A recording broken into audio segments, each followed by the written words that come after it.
حضرت شاہ فریدالدین عطار رحمۃ اللہ علیہ کہتے ہیں میں بڑا مہنگا کاروبار کرتا تھا، عطر بیچتا تھا۔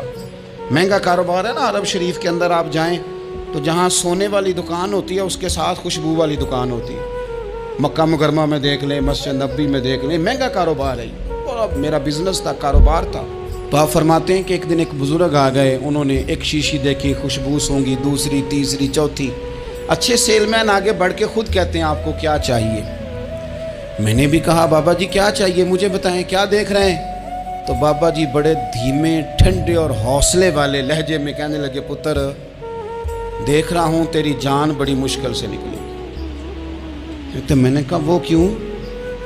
کہنے لگے اتنی مہنگا مہنگا تو نے مال جمع کیا ہے، کبھی مرنے لگے گا تو یہ یاد آئے گا، کبھی وہ یاد آئے گا، کبھی سادہ کر لیں اس کو، سادہ کر لیں، کبھی اس سوسائٹی والا پلاٹ یاد آئے گا، کبھی ادھر والا یاد آئے گا، کبھی لاہور والا یاد آئے گا۔ کہاں مرنے کو جی چاہتا ہے؟ اور پھر ایک اور دھوکہ ہے، میں بچوں کے لیے کر رہا ہوں۔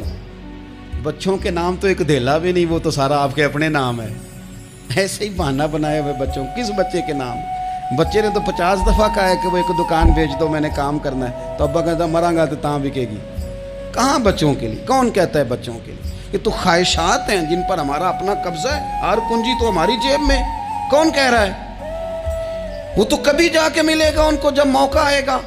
تو کہا یہ اتنا مال جمع کیا ہے تو پتر تیری جان تو مشکل سے نکلے گی۔ تو کہتے ہیں میں دنیا دار تھا، دنیا دار کو نصیحت کریں تو وہ غصہ کرتا ہے، طنز کرتا ہے۔ کہتے ہیں مجھے غصہ آیا تو میں نے جھٹ سے کہا، لوگ کہتے نہیں تم اپنی قبریں جانا ہے تو میں اپنی، کہتے میں نے جھٹ سے کہا، میں نے کہا بابا میری جان تو مشکل سے نکلے گی تو تیری کیسے نکلے گی؟ تو کہتے ہیں بابا جی کہنے لگے پتر ادھر آنا ذرا۔ تو میں کاؤنٹر کے اوپر سے ہو کے بابا جی کے پاس آیا، وہ میری دکان کے فرش پہ لیٹے، کعبے کو منہ کیا، کلمہ پڑھا اور ان کی روح پرواز کر گئی۔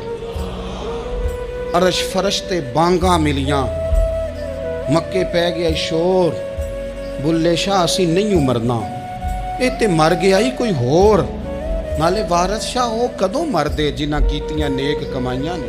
کہا یہ دیکھ لو مر گئے، بس اتنی کام تھا، تیاری ہے۔